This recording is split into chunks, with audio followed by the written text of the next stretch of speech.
This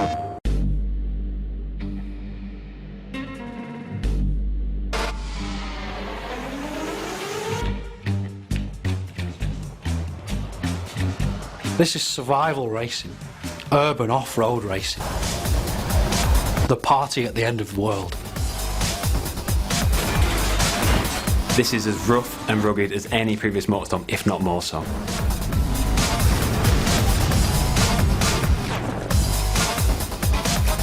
So what we're here to do is put a couple of diaries together that really try and explain the two major modes in MOTORSTORM Apocalypse. Festival mode is the main single-player campaign in MOTORSTORM Apocalypse. You'll race amongst buildings which are falling down around you, on the beaches, down in tunnels, in the sewers. In this game, the festival represents a much more story-driven campaign. Every race has a sense of persistence. You go from track to track, and whatever happens in the last race will follow over into the next race. What we've got in Festival are 3 different difficulty levels. They're each driven by a different character. A rookie character, a guy we call the pro, and Big Dog, the veteran. And you race as every character. You don't pick one of them. We've created much more accessible races in the start, and then much more challenging races at the end for the hardcore. So Festival mode, we're aiming for probably around 7 to 8 hours of gameplay for a player that's familiar perhaps with racing games. But of course, there's much reason to go back and replay for the festival, because now we have a lot of unlocks and hidden items actually to find within the festival mode. I mean, we're aiming for somewhere in the region of 40 bespoke races, and that's more than we've ever had in the series before. If you play a lot of racing games, you'll know it's really important to be able to learn the track to get better and better at it. So whilst multi-events will play at the same time when you play through the same race, there's a lot of emergent possibilities. So players will experience certain levels of predictability that at least allow them to learn the tracks, but they're never too sure what's going to happen around every corner. MOTORSTORM has always been about the vehicle classes.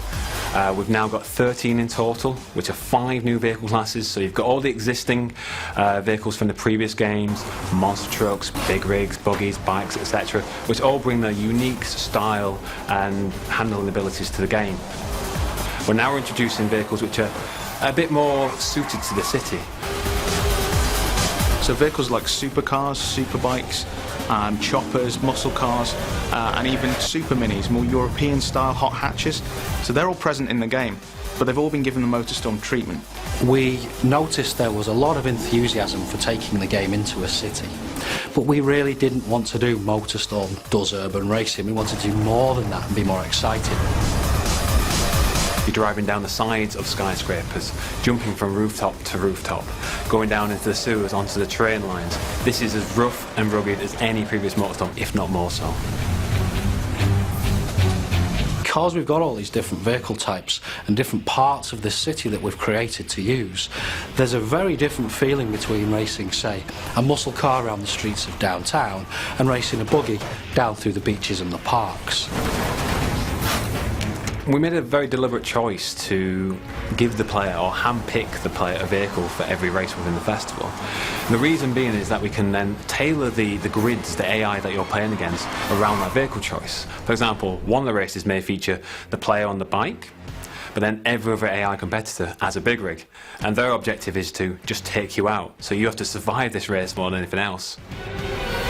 We've been somewhat famous, I think, in gaming circles for our soundtrack.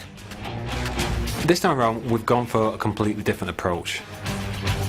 We've got one of the world's leading movie composers, Klaus Badelt, who, for example, did the Pirates of the Caribbean soundtrack, and he's created 4 amazing pieces of music.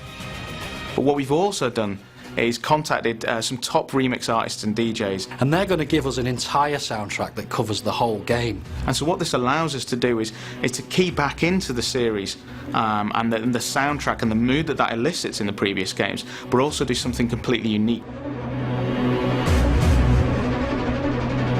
We used to get a lot of emails from people who really wanted nighttime racing.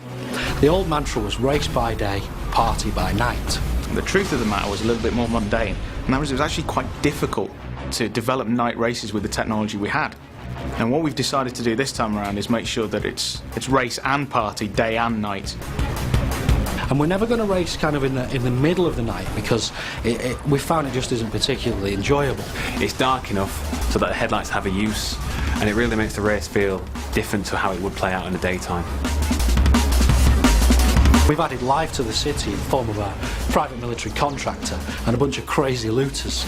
You can run these guys over, some of them will attach themselves onto your car, the military will start firing rockets at you. They've got a huge arsenal of tanks and helicopter gunships to try and disrupt your race and to try and get you to turn around and head back out in the city.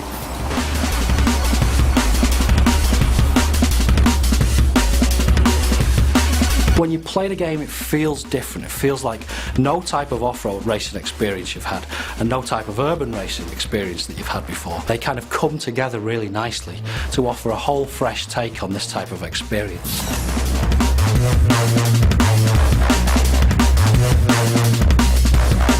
We're now saying it's racing and partying.